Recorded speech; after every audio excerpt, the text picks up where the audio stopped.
Bienvenidos, como siempre, a este nuevo webinar, que es el quinto que organizamos en esta segunda serie de webinars gratuitos sobre soluciones plásticas para infraestructuras, que, como sabéis, organiza ASETUB, que es el Grupo Sectorial de Tuberías Plásticas de ANAIP, que es la Asociación Española de Industriales de Plásticos. Para aquellos que lleváis siguiéndonos, mi voz no sonará a la voz de Amanda Gómez, y es que tengo que pediros disculpas en su nombre porque Amanda, que es la persona que suele actuar como moderadora de estos webinars, se encuentra hoy enferma. Así que hoy me tenéis a mí como moderadora. Mi nombre es Mónica de la Cruz y os voy a acompañar en toda esta sesión. Como sabéis, estos webinars tienen una duración aproximada de unos 50 minutos y tratan acerca de novedades legislativas, normativas, técnicas, de instalación de los diferentes sistemas de tuberías plásticas en infraestructuras hidráulicas.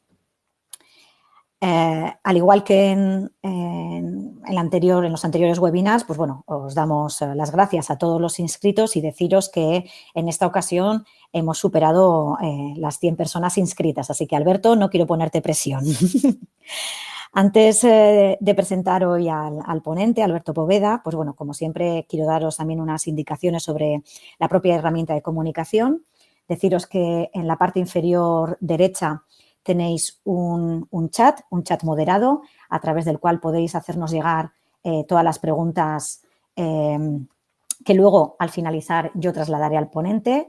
Y si tenéis cualquier tipo de problema, hacérnoslo saber también a través de este chat y intentaremos ir solucionándolos. Espero que se esté oyendo todo bien. Tenemos a Alberto en sus oficinas de Valencia y espero que todo salga hoy correctamente. Sí, deciros también que para tener una mejor experiencia del webinar, podéis utilizar la pantalla completa, que es el icono que tenéis en la parte superior al lado del icono del globo terráqueo, y ahí maximizáis la pantalla. Ahora sí, paso a presentaros a nuestro ponente de hoy. Su nombre es Alberto Poveda, es el responsable de postventa en Adecua y hoy nos hablará en representación del Grupo Sectorial de Tuberías Plásticas ASETUB y nos presentará, como decía, desde sus oficinas de Valencia, el webinar que lleva hoy por título Correcta instalación de tuberías plásticas en obra civil. Deciros que esta es una de las temáticas que han surgido de las inquietudes que nos habéis manifestado en las encuestas que os lanzábamos en la primera temporada de webinars que celebramos el año pasado, que sabéis que a través de esta encuesta que os pasamos nos indicáis cuáles son los temas que para vosotros pueden ser de mayor interés y que, esos temas son los que luego constituyen el programa de webinars, en este caso de esta segunda temporada y espero que en breve de la tercera.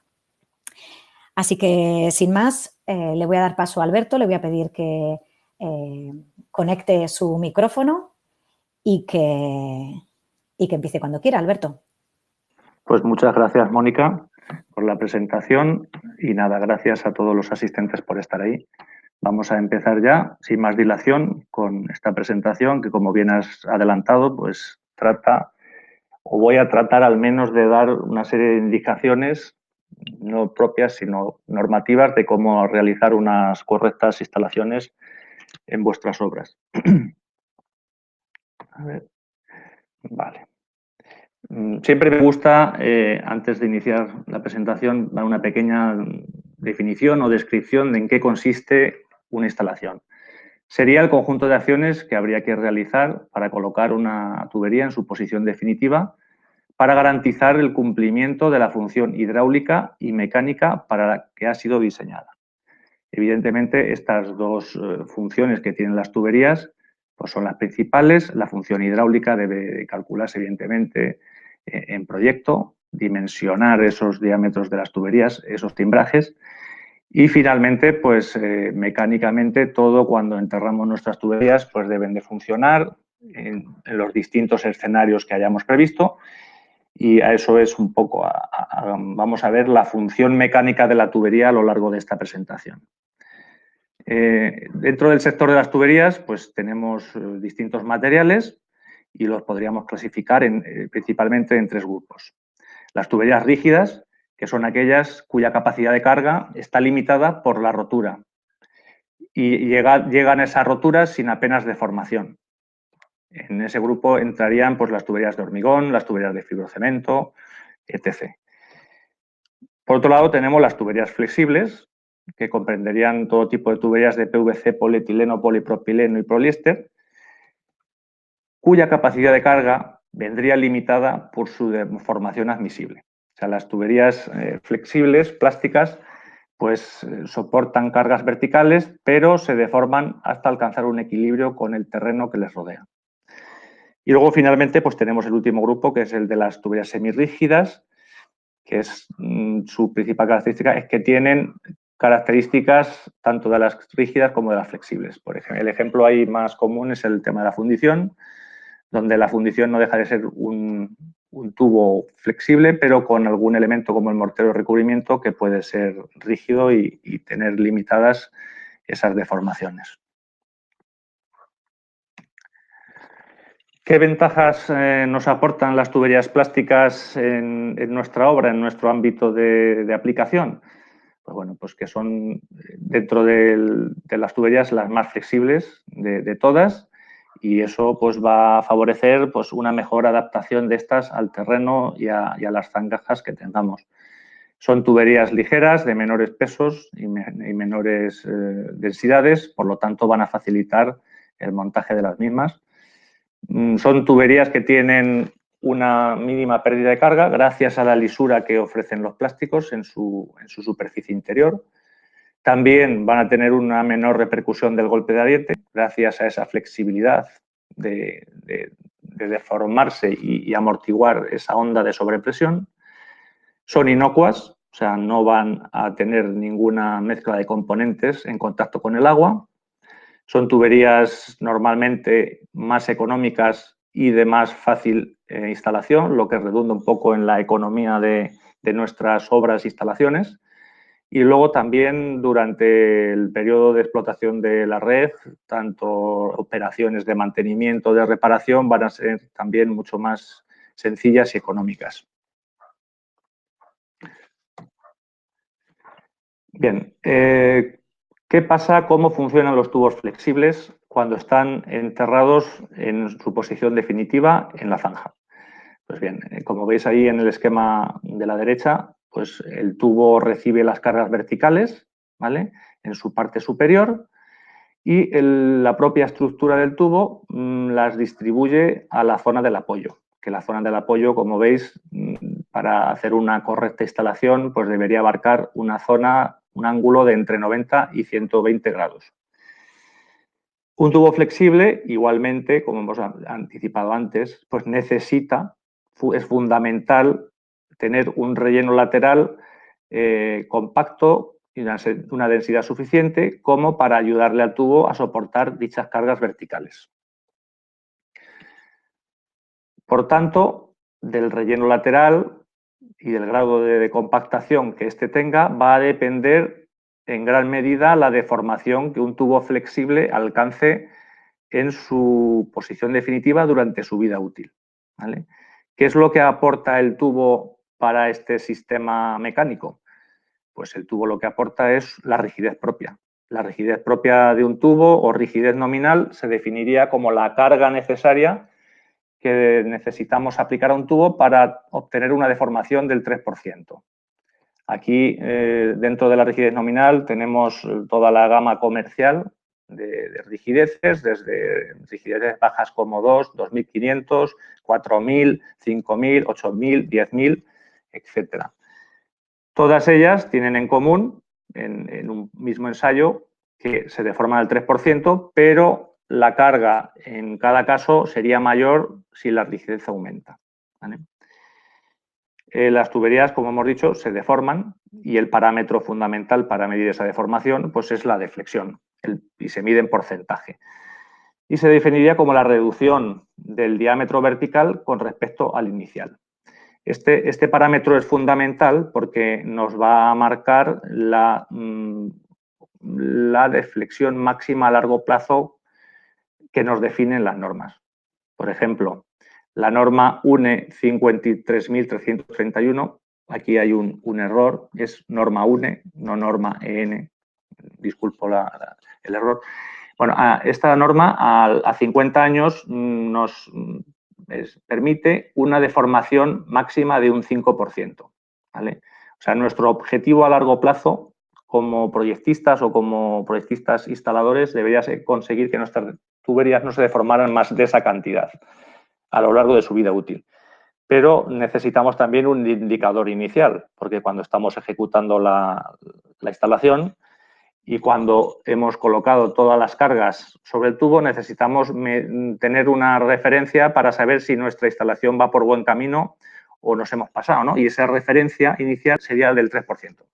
Si nosotros, nada más terminar la instalación, observamos que las deformaciones no superan ese límite, pues habremos hecho una instalación correcta. Si lo hemos superado, pues habría que replantearse qué podemos mejorar para bajar esas deformaciones del 3%.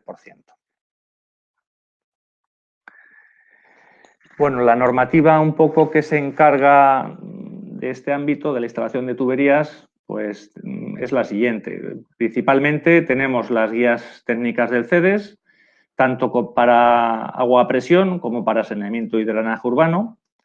También tenemos la norma UNE 805, que trata sobre abastecimiento de agua y nos da las especificaciones técnicas para redes exteriores a los edificios.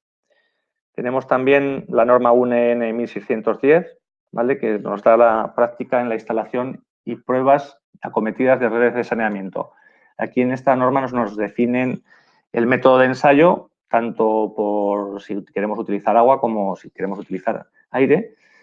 Luego tenemos el Technical Report 1046, antigua UNE EN 1046, que trata un poco de general sobre todo los materiales plásticos y nos da prácticas y recomendaciones de cómo están todas las tuberías. También tendríamos la norma UNE EN ISO 1452, parte 6, que trata específicamente sobre PVCs, y la parte 6 es la que trata sobre la instalación de este tipo de tuberías. También tenemos la norma UNE EN 53.394, que es el código de instalación para tuberías de polietileno para agua a presión.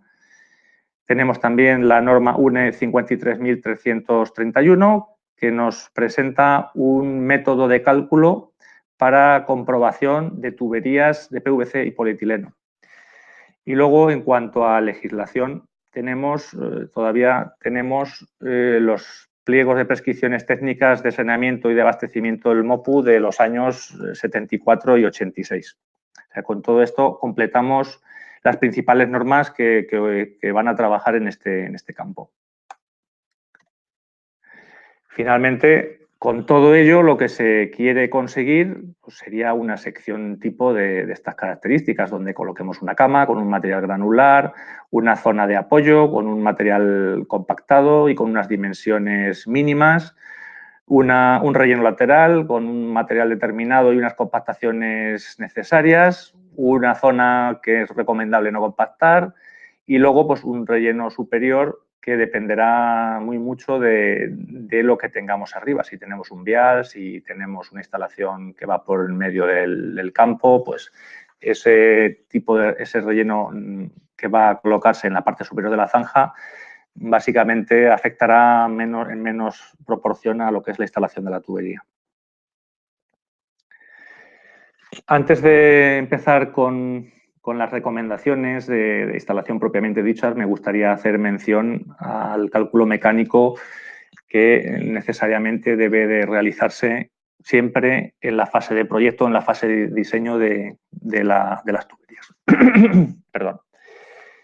Este cálculo mecánico, evidentemente, en la fase de diseño y no se debe tampoco despreciar en la fase de ejecución de la obra. Evidentemente, las condiciones de instalación pueden cambiar, dimensiones, terrenos, en base al estudio geotécnico que se haga y, por lo tanto, nunca hay que darle la espalda a un cálculo mecánico perfectamente definido. Por ejemplo, yo os he puesto aquí unos ejemplos de cálculo mecánico obtenidos de la página web de Asetub, ¿vale? En esta página web que nos presenta Asetub tenemos 3 tipos de cálculos distintos, para tuberías de PVC, para tuberías de polietileno y para tuberías de poliéster, ¿vale? El programa de cálculo para tuberías de PVC es un programa que te puedes descargar en tu PC, lo instalas y automáticamente trabajas de forma autónoma generando tus proyectos y generando todos tus cálculos en base a los datos que le incluyas.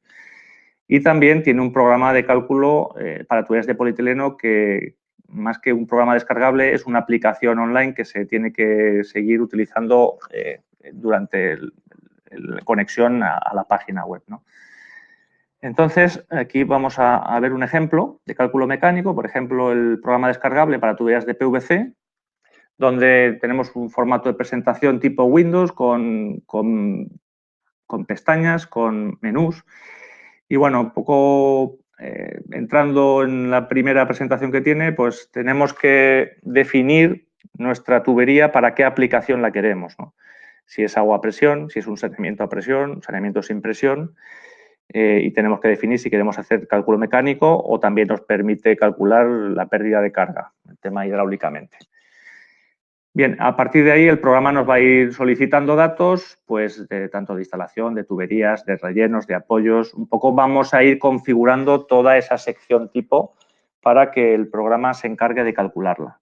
Inicialmente tenemos que definir qué tipo de instalación queremos, si es una conducción en zanja, si es una conducción bajo terraplén, zanja terraplenada, si son 2 conducciones en la misma zanja o en distinto nivel. Y tenemos que definir también qué caso de seguridad queremos, si es el caso normal o un caso especial, ¿no? En la parte derecha nos va a ir dando como un pequeño tutorial, va a ir dándonos esquemas, dibujos, con una pequeña explicación de cada uno de los datos que queremos incorporar para que lo tengamos claro.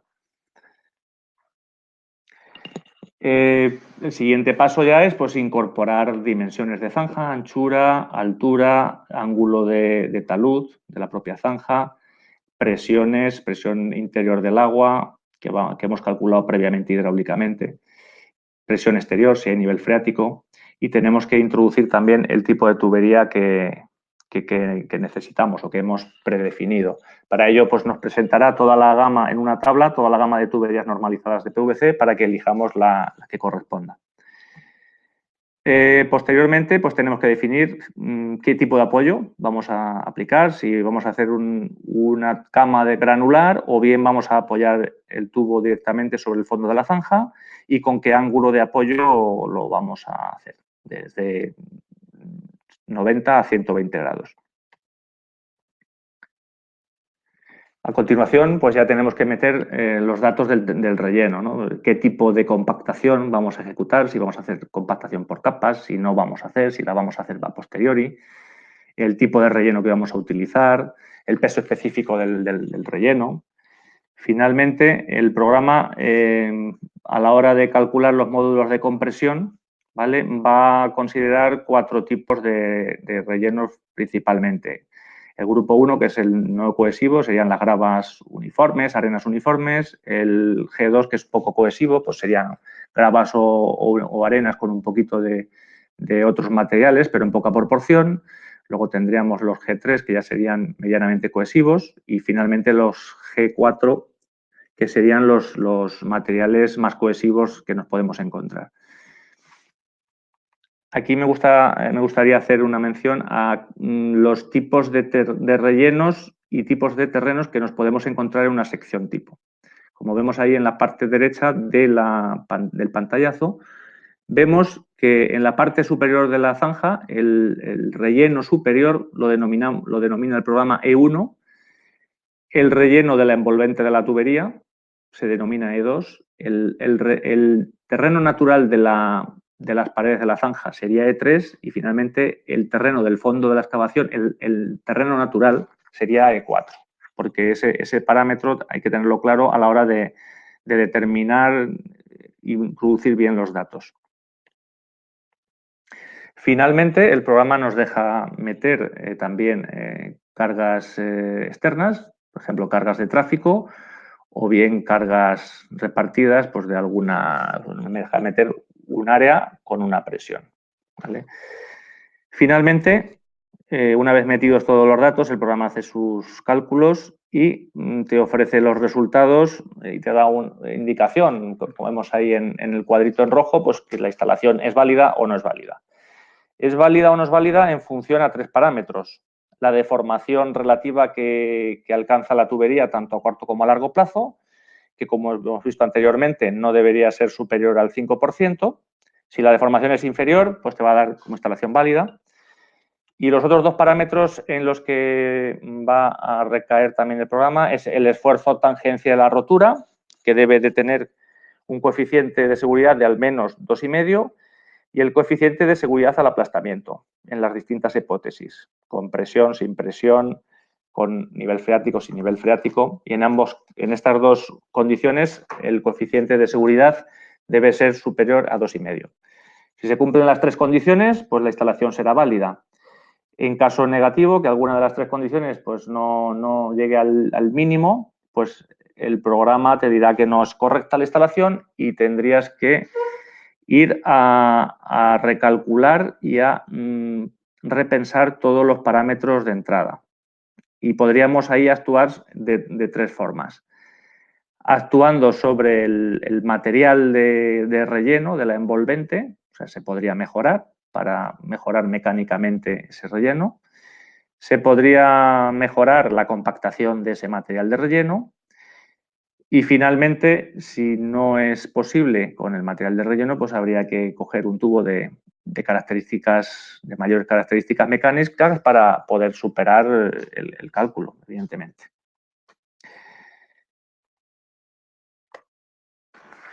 Respecto al programa de cálculo que también aparece en la página web y que es una aplicación, se hace online, pues básicamente la estructura del mismo es similar a la que hemos visto, ¿no? Pues hay una parte de introducción de datos del proyecto, colocaremos los datos de la tubería, aplicaremos las condicionantes de relleno, de cargas, condiciones de instalación, para finalmente obtener unos resultados más o menos a valorar de la misma forma que lo hacemos en el programa de cálculo de PVC, ¿vale? No habría gran diferencia, lo único pues es visualmente nos cambiaría el tipo de programa.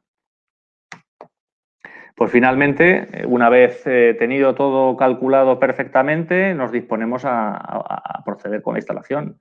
Evidentemente, en primer lugar, los fabricantes pues tienen que suministrar los tubos a obra, debidamente, con sus albaranes y debidamente paletizados, ¿no? En obra debe haber una persona de referencia para recibir todo este tipo de materiales. Evidentemente, debe tener un mínimo conocimiento de tuberías para poder determinar si esos tubos pues, han llegado correctamente, si tienen algún daño, si hay algún defecto visual que tenga que ser rechazado. Y todo ello pues, debe ser indicado en el albarán, porque es el único documento formal que hay en el suministro de tuberías, que vincula al fabricante con la obra, ¿no? Igualmente, pues debe comprobar pues, el número de unidades, si es correcto, los diámetros suministrados y si coinciden los timbrajes con lo que indica el albarán. También se tienen que tener en cuenta los medios de descarga, deben ser acordes al embalaje en el que se suministren estas tuberías. Como veis en las fotos, pues bueno, en función de si las tuberías se suministran paletizadas o se suministran pues, con tubos individuales, pues puede variar los medios de descarga, ¿no? Y aquí quiero hacer un poco hincapié en hay que asegurar tanto a la seguridad de los operarios durante estas operaciones en las que estamos suspendiendo cargas, pues para que no haya ningún problema a los operarios y a las tuberías. Hay que garantizar que se descarga con todo sin problemas. En cuanto a las zonas de acopio, pues principalmente pues deben ser superficies planas, exentas de piedra o cualquier tipo de elemento que pueda entorpecer depositar los tubos en el suelo, ¿no? deben de estar lo más cercano a la traza de la tubería para minimizar trasiegos de material y costes de estos, ¿no? En cuanto a alturas de acopio, pues como norma general no deberían superar los 2 metros, ¿vale? Y en cuanto a si hacemos el acopio tubo a tubo, pues como máximo debemos respetar las alturas que vemos en la tabla. Desde un diámetro 400, 5 alturas, hasta 1200, que son 2 alturas, y por encima de diámetros de 1400, pues no se deberían acopiar más de una fila de tuberías. En esta diapositiva pues vemos un poquito también tipologías de acopio distintos, vemos también cómo se pueden acopiar rollos de polietileno, pues simplemente en una altura. No, aquí no se nos ocurriría acopiar 2 alturas por seguridad. Evidentemente también tendríamos que tener algún tipo de escalera de medios de seguridad para que los operarios cuando suban a pasar las eslingas o a enganchar los tubos, pues que lo hagan con la máxima seguridad. En el apartado de obra civil, ¿vale? La principal tarea es realizar la excavación de nuestra zanja. La excavación de la zanja pues, debe estar perfectamente replanteada para conseguir las mejores condiciones de cara a la ejecución y rendimiento de los trabajos. Se deben definir tramos rectos, cambios de alineación, cualquier tipo de derivación, piezas especiales, ventosas y, sobre todo, los servicios existentes con los que vamos a interferir. Especial mención hago en este apartado los servicios especiales porque, sobre todo, en obras de saneamiento, un servicio especial que esté a una determinada altura te puede cambiar las pendientes de toda nuestra red y, por lo tanto, tener ese conocimiento y esas profundidades antes de iniciar los trabajos, pues nos va a ayudar mucho a no tener que improvisar durante la ejecución.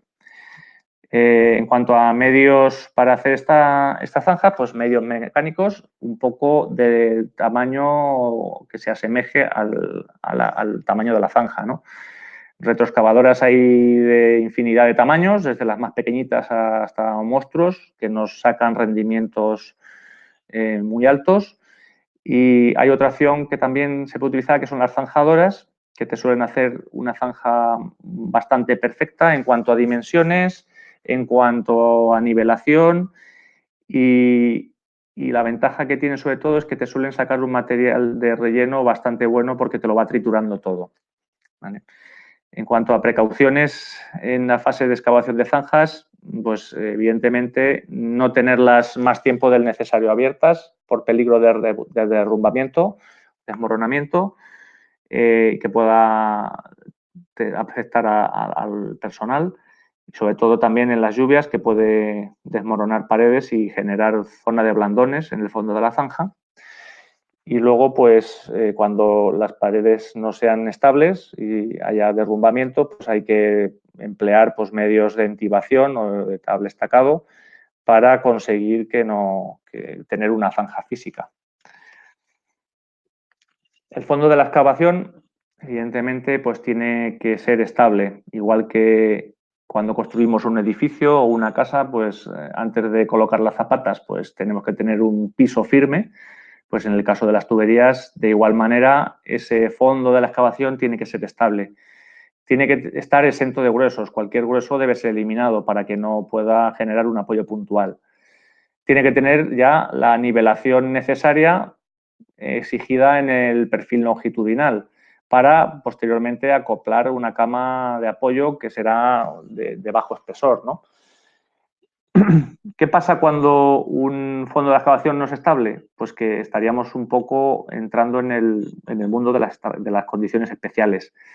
Bien porque tenemos agua en el terreno y el agua en el terreno junto con terrenos arcillosos o inestables hacen que no tenga la suficiente capacidad portante ese fondo como para construir nada, ni siquiera colocar una tubería.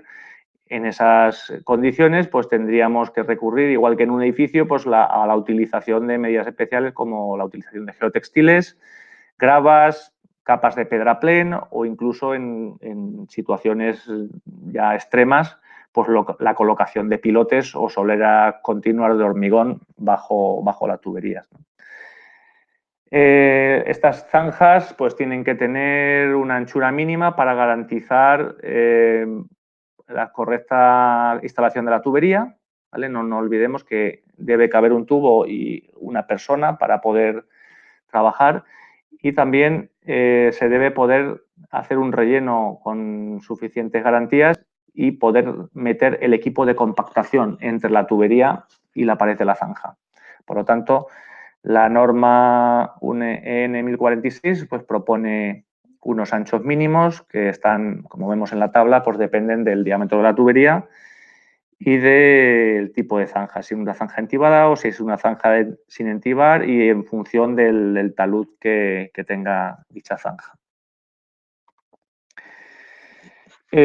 Cuanto a cama de apoyo, que sería el siguiente paso antes de proceder ya a instalar la tubería, pues la misión que tiene fundamental es garantizar un apoyo uniforme y nivelado del tubo.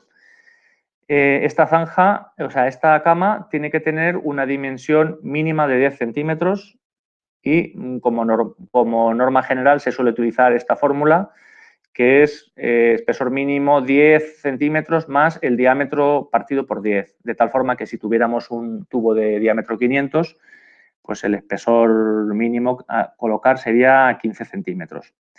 Los materiales a emplear principalmente tienen que ser de tipo granular y podrían ser arena uniforme o grava en sus distintas granulometrías. En cuanto a tamaño máximo de este material para la cama, como vemos ahí en la tabla, pues desde 15 centímetros hasta 40 milímetros en función del diámetro, ¿vale? Un poco quiero incidir sobre el apoyo uniforme de toda la longitud del tubo. Normalmente cuando previamente a bajar la tubería se debe hacer una pequeña cata en lo que es la copa o la unión del tubo, porque suelen tener mayor diámetro que el resto del tubo, y entonces esa cata lo que garantiza es que la copa no apoya para que sí que lo haga el resto del tubo. Lo que no debemos de permitir es un poco el esquema de abajo, una tubería apoyada incorrectamente, porque al final, como hemos visto, la tubería lo que hace es repartir las cargas verticales, que sí que le llegan uniformemente repartidas, a zonas puntuales. Eso generaría un aumento exponencial de las cargas puntuales que se aplican a esas partes del tubo, aparecerían deformaciones y por lo tanto podría haber algún tipo de problema o rotura en esas zonas de apoyo puntual, ¿vale? Perdón.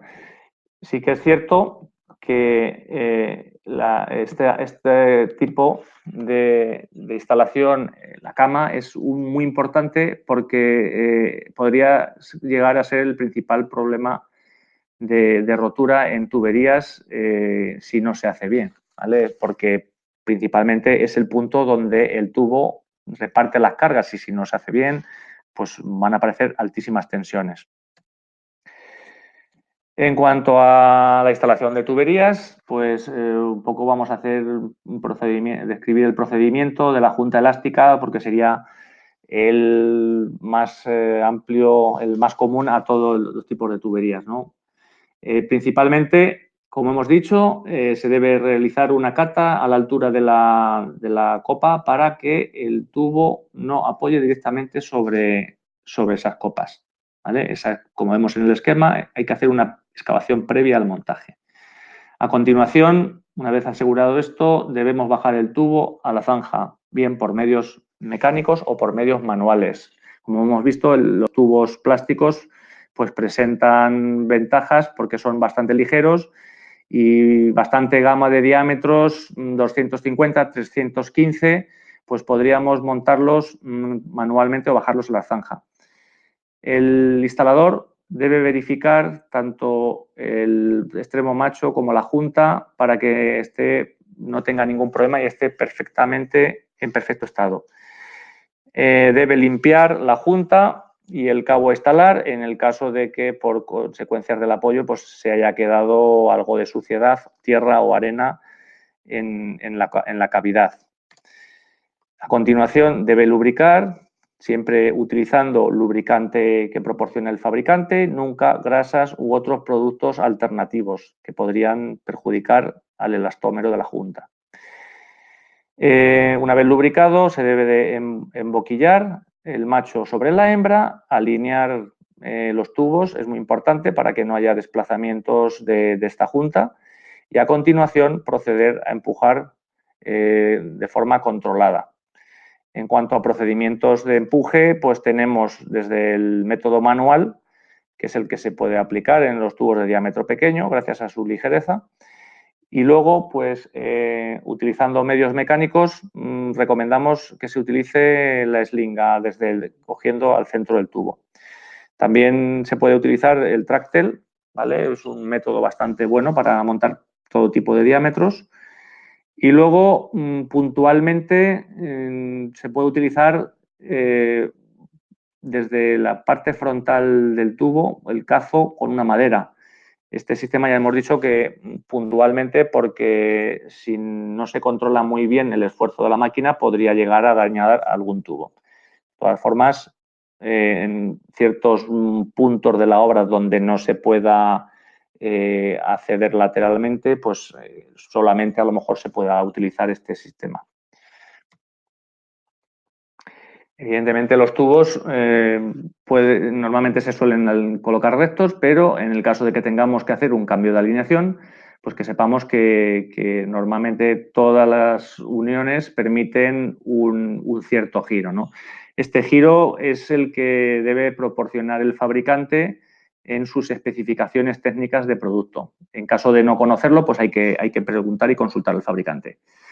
El montaje debe hacerse recto, como vemos en el esquema de la parte inferior, y a continuación se le debe, una vez ensamblado el tubo, se debe aplicar el montaje, ¿vale?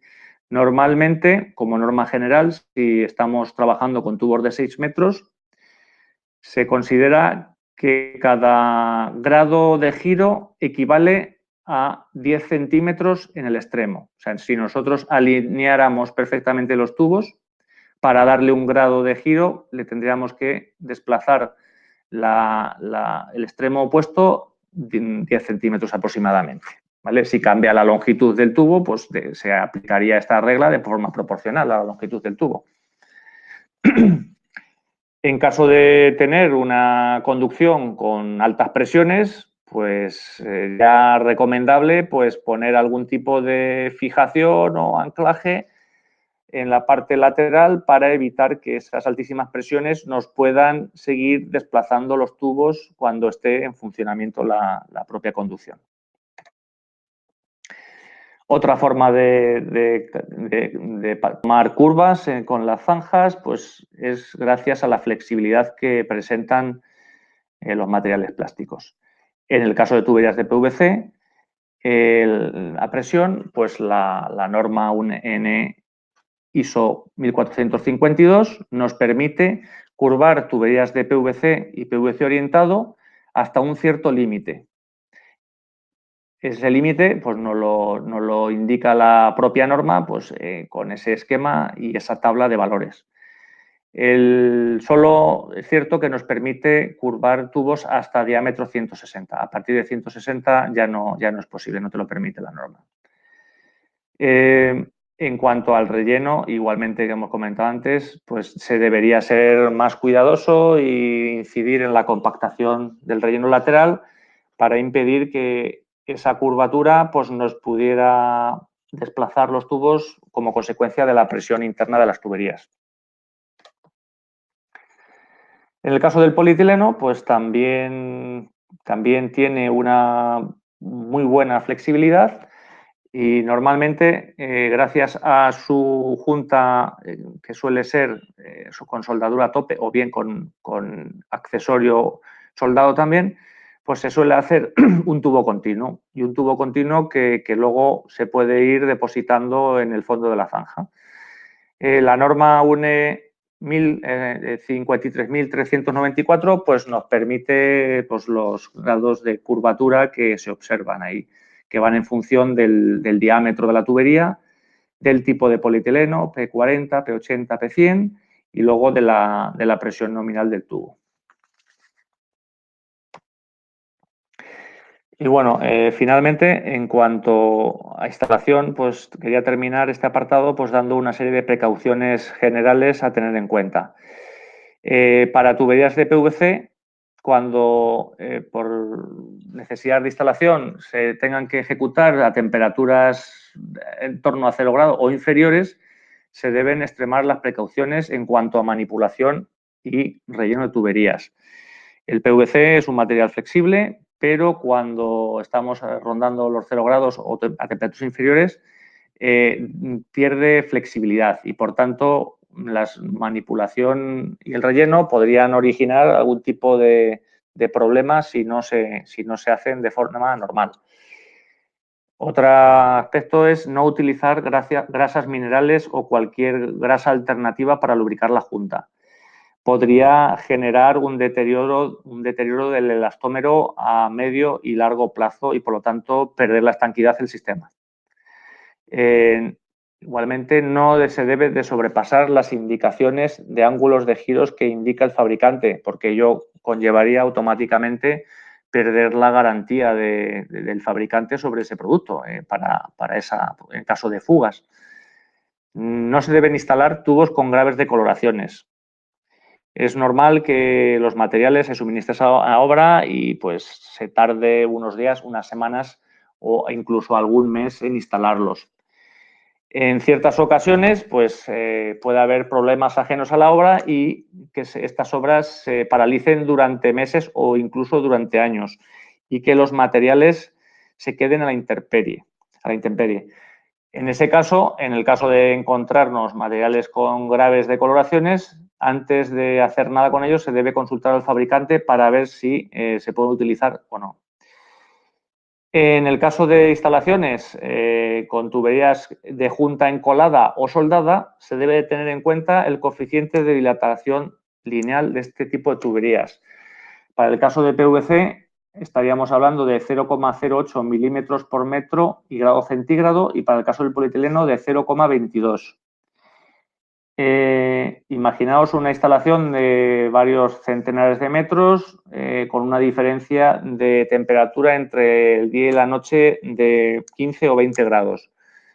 Sería normal encontrarnos que durante la noche el tubo se pudiera cortar varios centímetros, incluso hasta 1 metro. Eso nos podría afectar a muchos puntos de la instalación y debemos tenerlos en cuenta para no tener ningún problema. Y finalmente, pues, como hemos dicho en el apartado de suministro de materiales, pues no se debe instalar o utilizar el material deteriorado, se debe apartar y en el caso de que se pueda cortar o sanear, pues se debe utilizar solo la parte de la tubería que esté en perfecto estado. Pues ya tenemos nuestra tubería instalada y el siguiente paso sería proceder al relleno de las zanjas. El relleno de las zanjas tiene como misión garantizar la solidez en la zona de los laterales y riñones del tubo. Como hemos visto en las diapositivas iniciales, del relleno depende fundamentalmente la viabilidad de la instalación, tanto del material como de la compactación que se haga de él. ¿Qué materiales podemos utilizar en la envolvente? Pues material granular, principalmente, arena, gravilla y también podemos utilizar material seleccionado siempre que sea válido y no tenga material grueso en su seno. En cuanto al tamaño máximo de las partículas o elementos que contiene ese material, pues de la misma forma que en la cama decíamos, pues en función del diámetro tenemos acotado el tamaño máximo de la partícula. ¿Qué procedimientos de relleno podemos adoptar en función del tipo de material que elijamos para nuestra instalación? Pues si elegimos un material seleccionado, tenemos que tener en cuenta que tenemos que hacer un relleno por capas de 30 centímetros, al cual le debemos aplicar una compactación hasta obtener el proctor normal requerido. En el caso de utilizar arena, el relleno de tuberías, pues igualmente capas de 30 centímetros, hay que aplicar una pequeña compactación o bien a regar abundantemente la arena. O sea, cuando aplicamos a una arena un riego, lo que hacen es recolocarse las partículas o los granos de arena hasta alcanzar su máxima compacidad. Y si utilizamos la gravilla como material de relleno, pues simplemente convertirla y cubrir el tubo, esta va a actuar y va a actuar como un material autoportante que no va a necesitar compactación adicional, ¿vale? Simplemente el esqueleto de las partículas de las gravas pues no va a sufrir ningún asentamiento y la compactación es absoluta. La gravilla tiene ventajas en el caso de estar en instalaciones especiales donde tengamos agua freática o tengamos terrenos inestables, o también va a favorecer el relleno de zanjas donde utilicemos entibaciones. En cuanto a los medios que se utilizan para esta unidad de obra de relleno, pues bien, pueden utilizarse para el vertido del material, pues palas, retroexcavadoras, dumper, o sea, eso, pues cualquier elemento que sea capaz de transportar el material y vertirlo con garantías es válido. En cuanto a la compactación de la envolvente de la tubería, pues se deben utilizar medios de compactación ligeros, pisones, ranas, bandejas vibratorias, rodillos manuales, como vemos ahí en las fotos.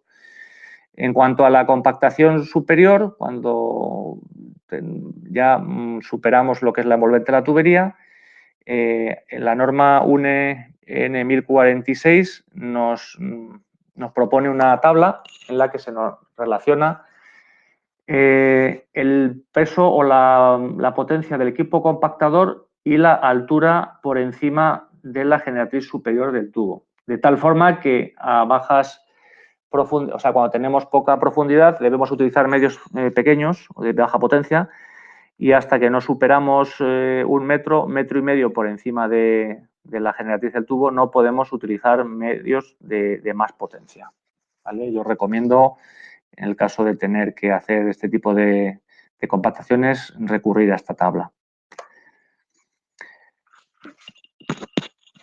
Pues bien, también las tuberías necesitan los accesorios, porque si no, no sería viable prácticamente hacer una instalación. No conozco ninguna instalación que no requiera de piezas especiales, y sea de aplicación que sea en presión, en saneamiento o en reutilización o en riego, ¿no?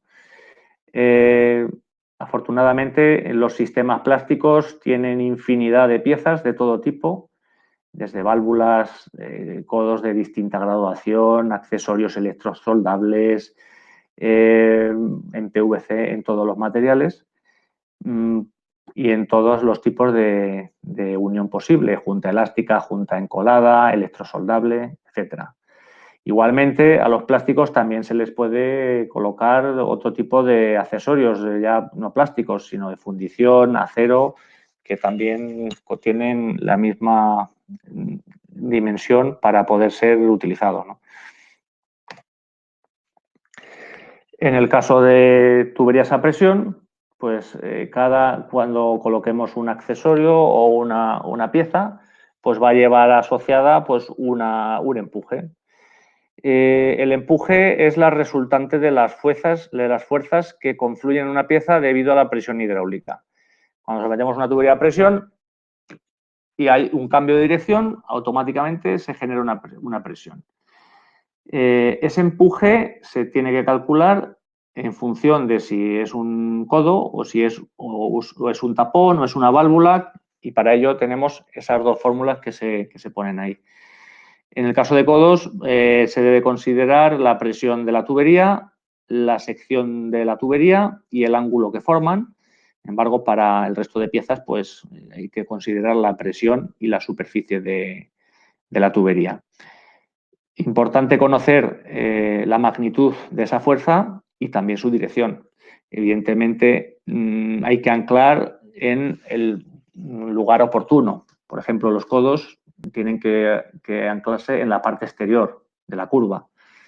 Las reducciones, pues también hay un cambio de sección y por lo tanto una reducción y deben anclarse de forma transversal. Las T's tienen el empuje en la dirección contraria a la salida de la propia T, por lo tanto el anclaje debe ir colocado ahí.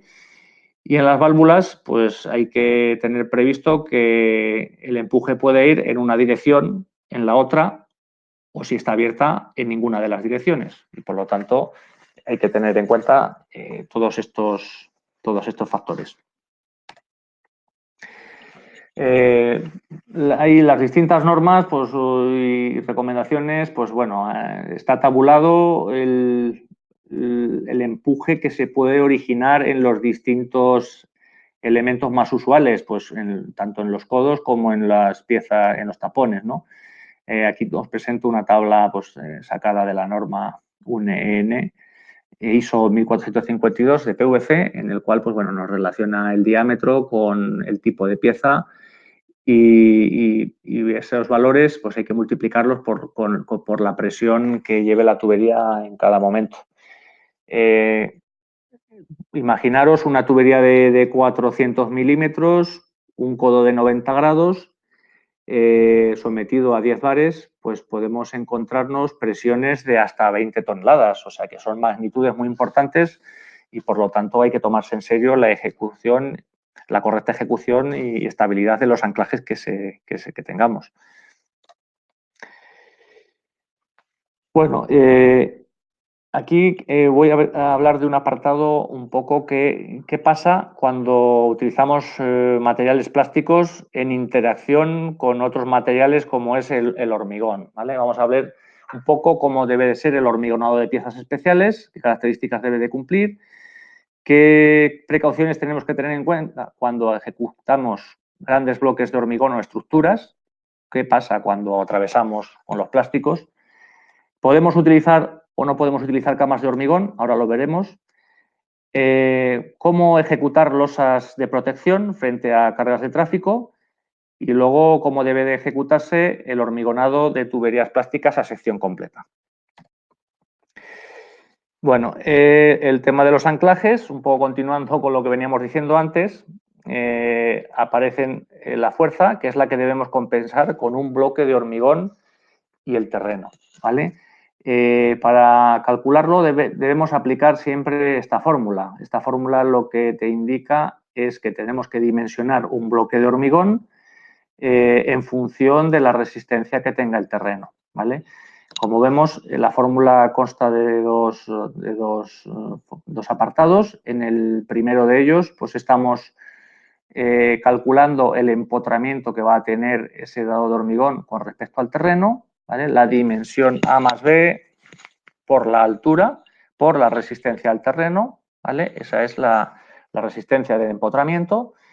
Y luego un segundo factor que va a ser el volumen de hormigón por la densidad por el coeficiente de rozamiento, ¿vale? Yo recomiendo siempre despreciar lo que es el segundo apartado de la fórmula y quedarnos siempre con el apartado de empotramiento, ¿vale?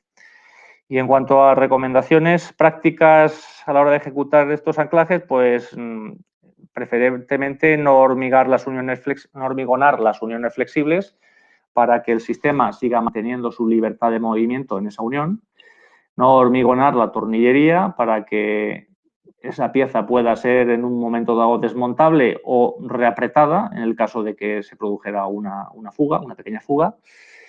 Se debe de eliminar el material suelto de la parte trasera del anclaje para evitar desplazamientos de ese anclaje o compresión de ese material suelto. Y luego, en determinadas obras, si lo considera la dirección de obra, pues se requerirá colocar un armado de refuerzo para evitar fisuraciones o evitar que no trabaje el bloque de una pieza, ¿no?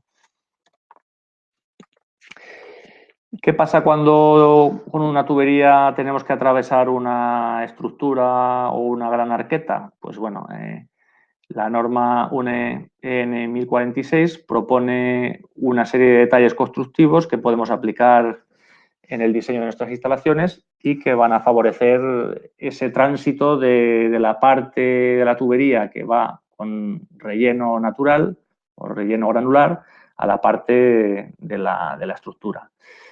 Normalmente cuando ejecutamos una gran estructura, pues las excavaciones suelen ser grandes y a la hora de cerrar y de hacer los rellenos, como vemos, pegado a la obra de fábrica pueden quedar zonas profundas que se deben de rellenar con un material y con una gran compactación para evitar asentamientos.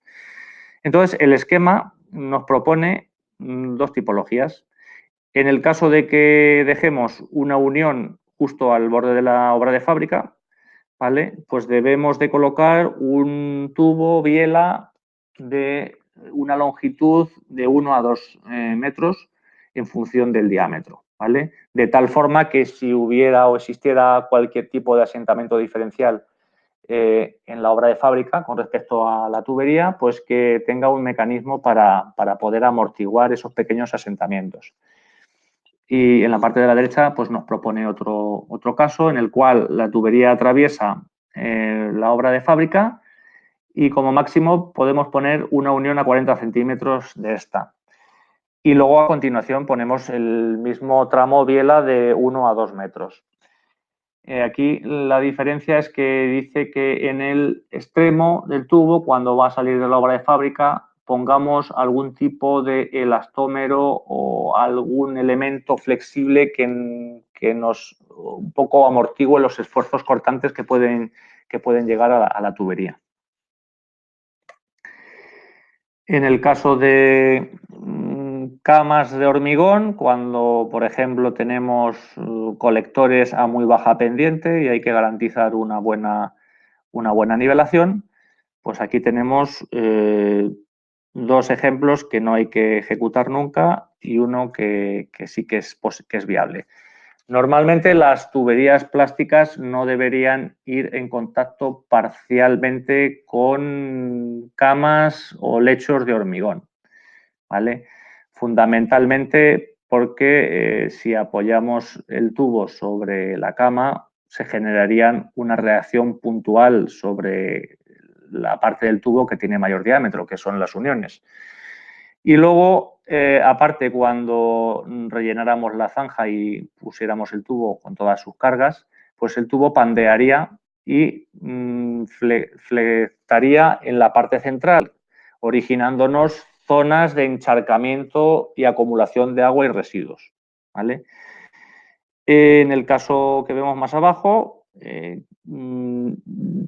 cuando una tubería, pues no solo es que la apoyamos, sino que le hacemos una zona de apoyo o incluso elevamos el nivel de hormigón en cualquier tipo de sección, entraría en contradicción un poquito el comportamiento de la tubería. Normalmente las tuberías reciben las cargas verticales, las transmiten al apoyo y permiten esa deformación. ¿Qué pasaría en la parte que queda hormigonada? Pues que la tubería no tendría posibilidad de deformarse. Sin embargo, la interfase de tubería que está en contacto con relleno granular, pues sí que permitiría esa deformación. Y por lo tanto, aparecería una sección crítica que sería la que ahí apunto con las flechas rojas. Justo la sección de tubo que cambia de estar hormigonada a estar con material granular podría sufrir fuertes esfuerzos cortantes y producir rotura de las mismas. Por lo tanto, como norma general, los plásticos deben ir normalmente y, salvo contadas excepciones, recubiertos con material granular. En el caso de tener que colocar una base de hormigón para conseguir una pendiente mínima de en torno al 1 al 2 por 1000, pues se debe colocar evidentemente esa capa de hormigón y luego sobre la capa de hormigón se debe de colocar una capa de gravilla para que el tubo quede perfectamente apoyado tanto en la zona de la punta como en la zona del propio tubo.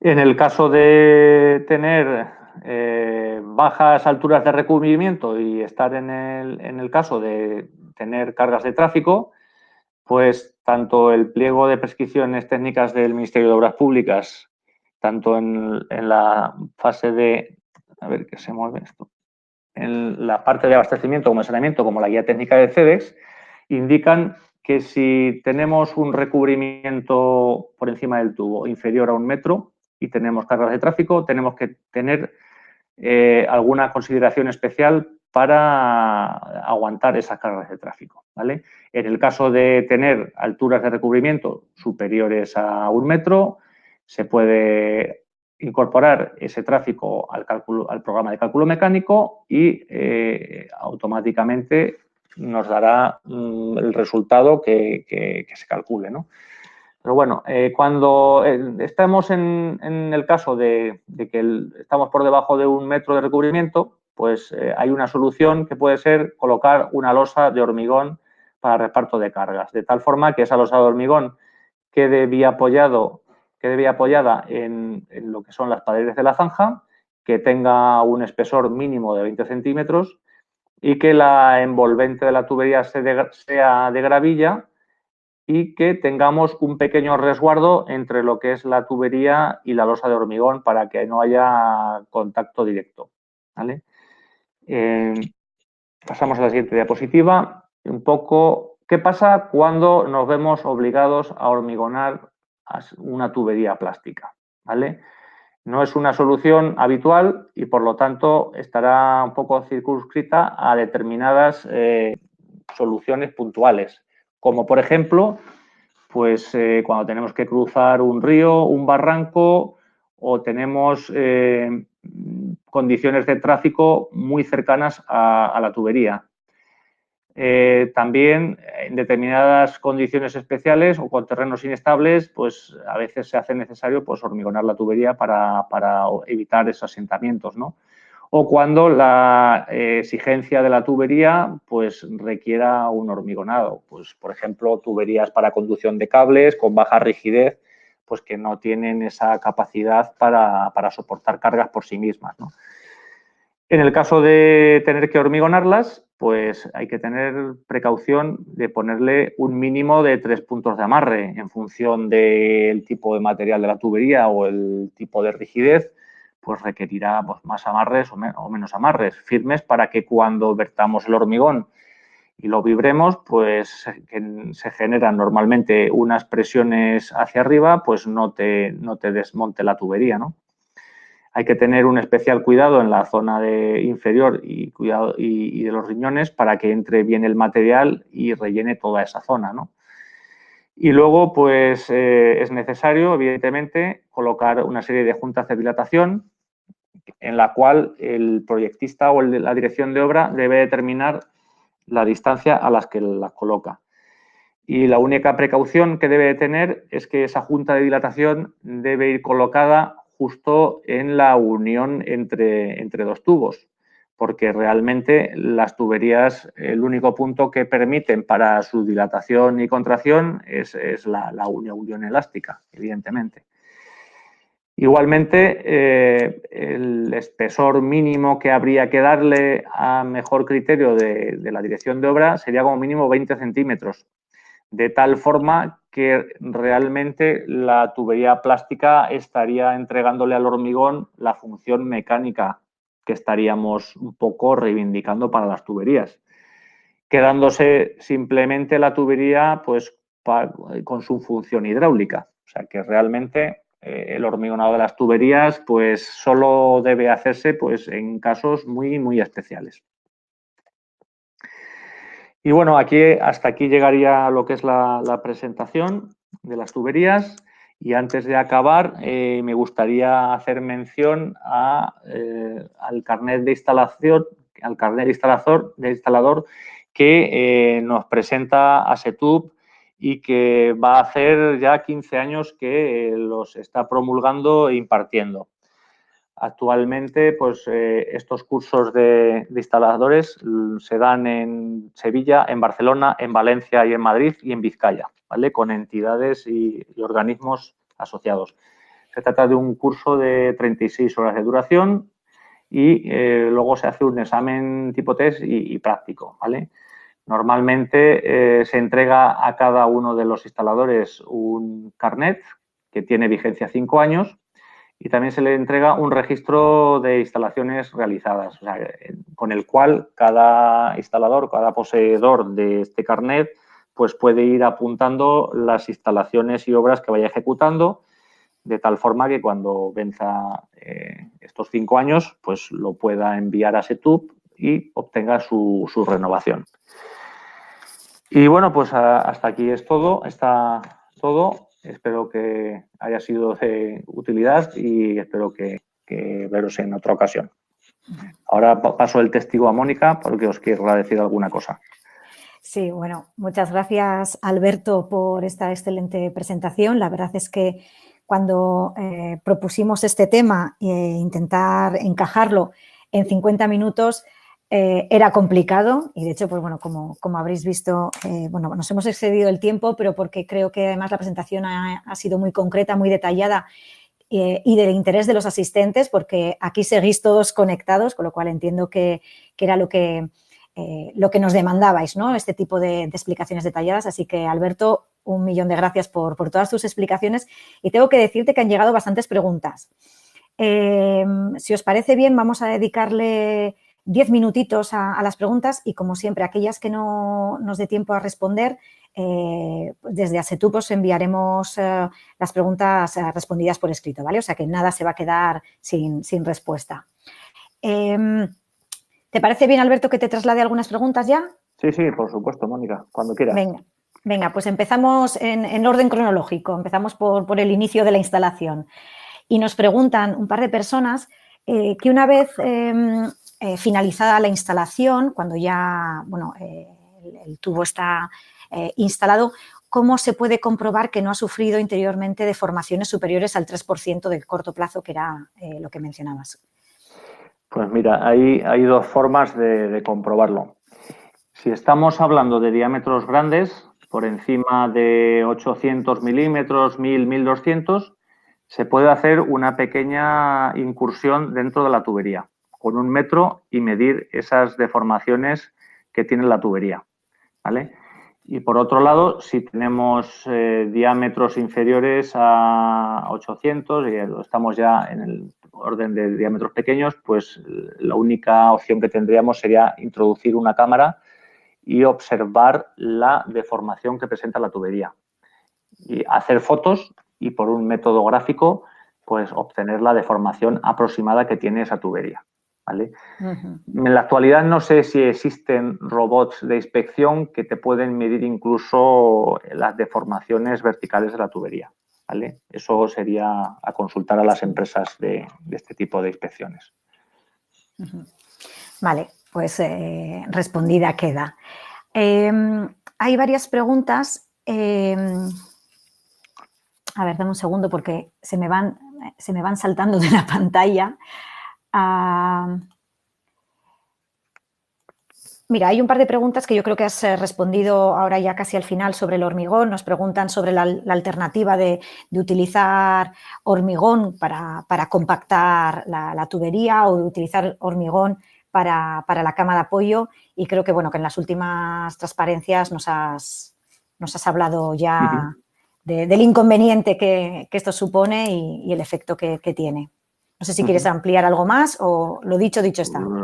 Sí, un poco. Yo lo que quiero decir en este punto es reivindicar la resistencia estructural de las tuberías plásticas para ir instaladas sin necesidad de hormigón. Un poco lo he circunscrito a condiciones muy puntuales, pero para el resto de aplicaciones se pueden utilizar perfectamente, calculando mecánicamente, evidentemente, estas instalaciones y sin ningún tipo de problema. Sí, es como que una de las ventajas de las tuberías plásticas, que es justamente su flexibilidad y el poder descargar al terreno, ¿no? Las cargas que soporta, el utilizar hormigón lo que hace es quizás convertirla en rígida, ¿no? Por llamarla de alguna manera. Al final estás convirtiendo en rígido algo que es flexible. Entonces, eso es. Y aparte estás un poco pues, encareciendo tu instalación. Sí. Realmente no es necesario y las tuberías funcionan muy bien, con material granular, evidentemente. Vale, nos preguntan en qué norma se define la deformación a corto y a largo plazo, este 3 y 5% que nos mencionabas.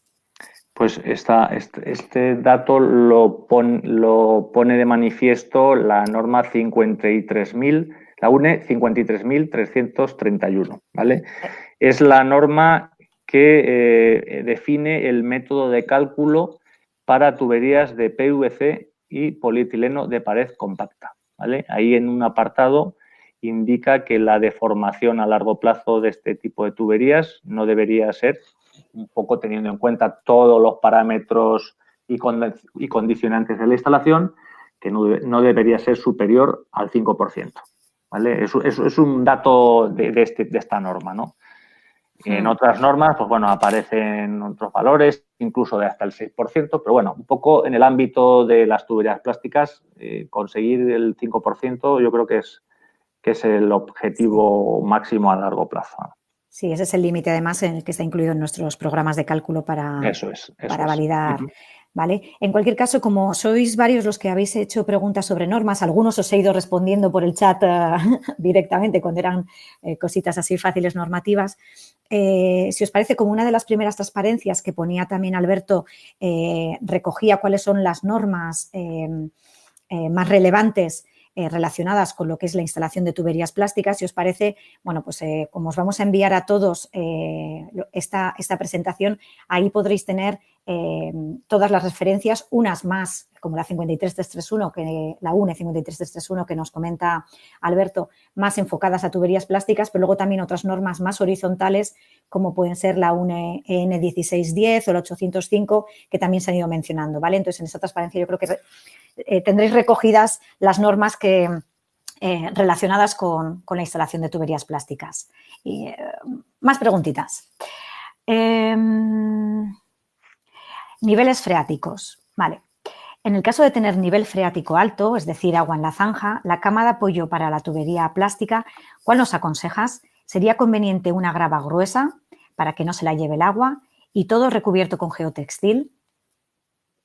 Bueno, en este caso que nos pregunta, estamos un poco en el ámbito de las condiciones especiales de zanja, ¿vale? En este caso, siempre suelen venir asociadas lo que es la existencia de agua freática.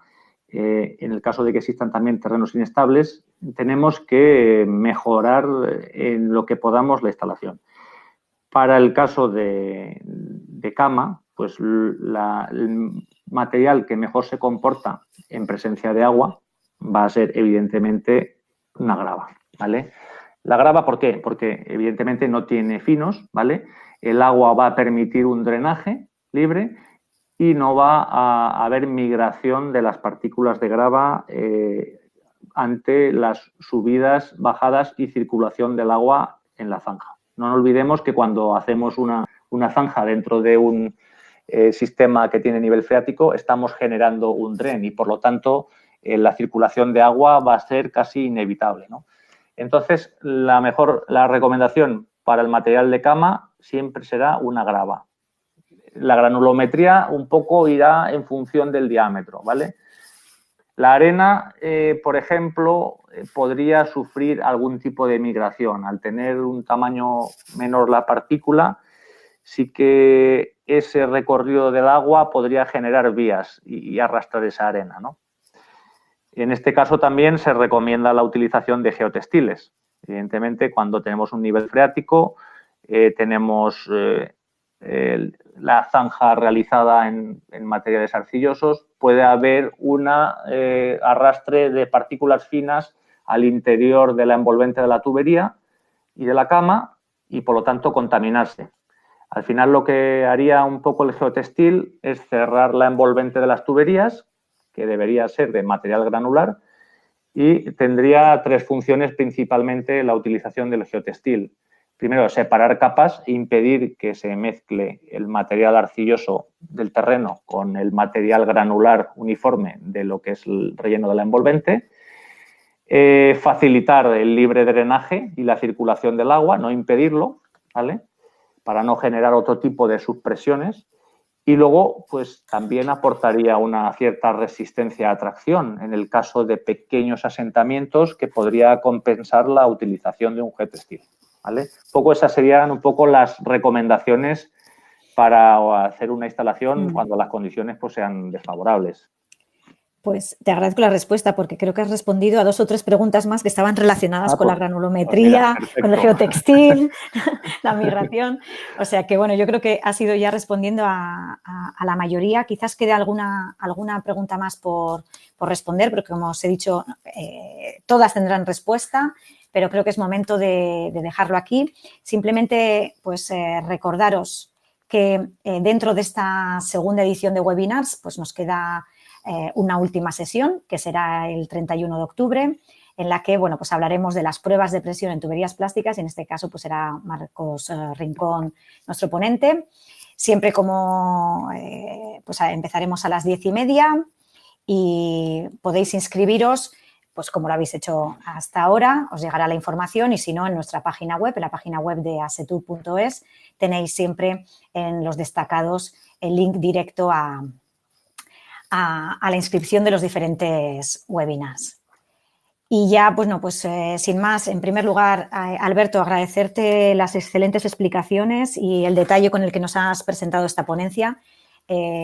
Creo por el nivel de asistentes que el interés era muy grande y que, bueno, que se han cumplido las expectativas porque, como digo, estáis aquí seguís todos enganchados. Y, bueno, pues nuevamente agradeceros a todos los que os habéis inscrito y habéis participado. Y pediros, sí, porque esto es muy interesante también para nosotros y sobre todo para vosotros, para próximas ediciones, que nos rellenéis la encuesta que os voy a lanzar. Y nada más, que para más información y detalles sobre tuberías plásticas, pues podéis entrar en la página web de Asetur. Así que os lanzo la encuesta y os doy un saludo. Hasta ahora.